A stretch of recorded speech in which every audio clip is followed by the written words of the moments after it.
خب با سلام، قسمت دوم این گفتگوها رو که همجوری که خدمتتون در جلسه گذشته گفتم هر از چند گاهی اینها رو در این قسمت در این کانال قرار میدم و صحبت آن چیزهایی است که امروزه امکان وقوعش هست و باید ما به عنوان کسانی که هوشیار و بیدار هستیم یا سعی میکنیم هوشیار و بیدار باشیم، جزو مسیحیان خواب‌آلوده و فقط یک به قول معروف رنگی از مسیحیت، یک نامی از مسیحیت بر خودمون داشته باشیم نیستیم و واقعا مشتاقیم که خداوند رو تا ابد در آسمان بس ملاقات کنیم، در کنار او باشیم، در این ملکوت او باشیم. ماها باید حواسمون به این چیزها جمع باشه، چون این چیزهایی که در دنیا داره امروز اتفاق میفته ظاهراً زمینه سازی اون حکومت شرور هست که به اصطلاح در دنباله صحبت ها به اون هم خواهیم رسید.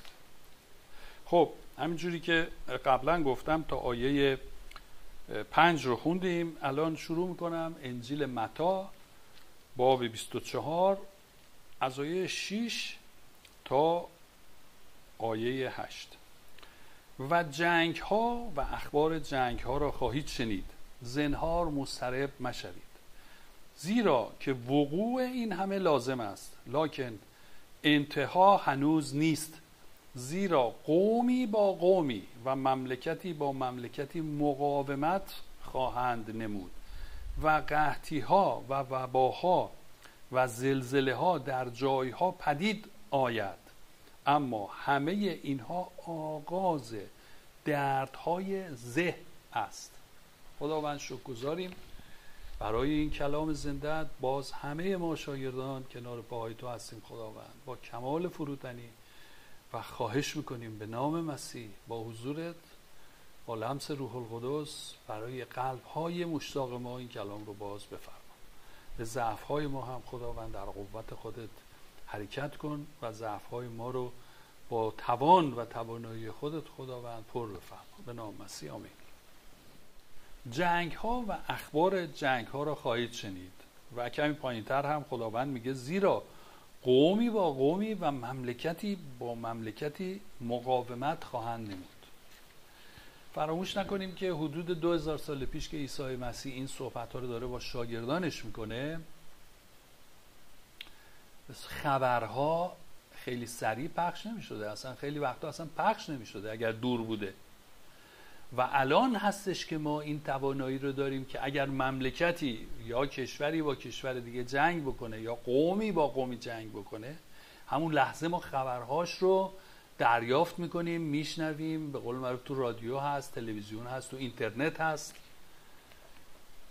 و این چیزی که داره اینجا صحبت میکنه خیلی خیلی به اصطلاح برای زمان ما صدق میکنه و خیلی کمتر به قول معروف شاید شاگردان در اون موقع شاید سوال میکردن ما چجوری ممکنه اگر یه جای دنیا جنگ بشه ما کجا بفهمیم.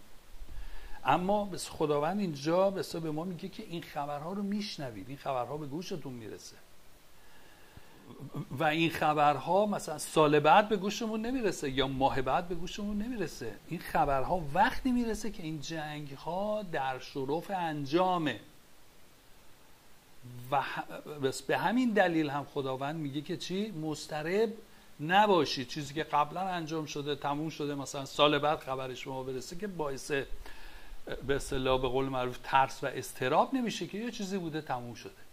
این چیزهایی است که داره الان در یه گوشه دنیا اتفاق میفته، خبرش به ما میرسه و خداوند میگه وقتی این خبر به شما میرسه مضطرب نباشید. خیلی خوب بس میتونیم بفهمیم که این دوره ماست. این دوره است که خبرها و اطلاعات در جا انتقال پیدا میکنه. همون لحظه به صورت به قول معروف لایو، همون لحظه چی میشه؟ انتقال پیدا میکنه. پس اینو توجه کنیم. اول از همه خداوند به ما میگه که ترس نداشته باشید. اختیار خداوند بی نهایته. بارها و بارها در اون 5 دقیقه‌ها خدمتتون گفتم یک حاکم وجود داره. از هیچی نترسین، چون اون حاکم، اون فرمانروای کل شخصیتی است که ما رو دوست داره. ما فرزندان او هستیم و او خداوند ماست و ما رو مراقبت میکنه. پس وحشت و ترس نداشته باشیم. از ترس بریم خودمون رو مثلا با شرایط وفق بدیم، نترسیم. محتاج به اصطلاح هیچ چیز نخواهیم شد، حتی در شرایطی که دشمن ظاهراً همه چیز رو در اختیار خودش گرفته. دومین چیزی که اینجا باید توجه بکنیم اینه که وقتی که این خطرات و این فشارها و سختی‌ها شروع میشه، فکر نکنیم همون دقیقه تموم میشه. همینجوری که درد زایمان خانوم‌ها طولانی است و پشت سر همه میاد و این بدتر میشه، سفت‌تر میشه، سخت‌تر میشه و زمانش کوتاه‌تر میشه، فاصله هاش کوتاه‌تر میشه تا نوزاد به دنیا بیاد. به همین صورت هم این فشارها برای آنهایی که در ایام آخر زندگی میکنند کم و بیش بسا هست و ما خوانده شده ایم که با فشارها مقابله کنیم، با جریاناتی که برخلاف کلام خداست همراه نشیم، با چیزهایی که دنیوی است و معنی و مفهومی از آسمان درش نیست همراه اینا هم ما بدو نریم و بایستیم. خب فکر میکنم برای امروز همین چند دقیقه کافیه و شما رو به خداوند میسپارم.